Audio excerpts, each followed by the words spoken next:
মানে ও আমাকে এমনে ঠকাইলো, ওরে আমি কত বিশ্বাস করতাম, যখন যা বলতো তখন তাই শুনতাম, যখন যেটা বলতো তখন সেইটাই বিশ্বাস করতাম ওর কথা। আচ্ছা দেখি বন্ধু আবার ইনভাইট দেয়। হ্যাঁ বন্ধু বল। কিরে বন্ধু, তুই গ্রুপ থেকে চলে আসছস কেন? আরে না না বন্ধু, তোদের দুইজনের গল্প করতে অসুবিধা হবে এই জন্য গ্রুপ থেকে বাড়াইছি। আরে বন্ধু, তুই যে কি বলিস, আমরা একটু পরে দুইজন বের হব ঘুরতে। ও আচ্ছা, তাইলে তোরা এখন ঘুরতে বেরোবি? আবার অনেকেই প্রাইভেট টেট পড়তে যায় এই সময় 2-3 ঘন্টার জন্য। আচ্ছা বন্ধু ঠিক আছে, তোদের জন্য শুভকামনা রইলো। আচ্ছা বন্ধু, তোদের তো অনেক ভালোই সম্পর্ক, আবার দেখতেছি তোরা দুও করছিস।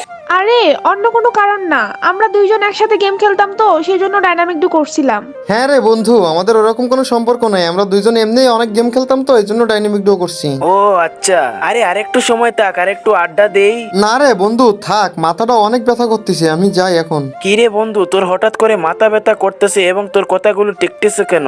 আরে না না বন্ধু, মাথা ব্যথা করতেছে তো এই জন্য কথাটা এরকম হয়ে গেছে। আচ্ছা বন্ধু তুই যা, আচ্ছা ও জান, তুমি আজকে লাল শাড়িটা পরবা, ঠিক আছে? আচ্ছা ঠিক আছে, লাল শাড়িটাই পরবো। আচ্ছা ঠিক আছে বন্ধু, তোরা আড্ডা টাড্ডা দে, তোরা ঘোরাফেরাটা কইরে এসে ফ্রি হলে ফোন দিস একটু।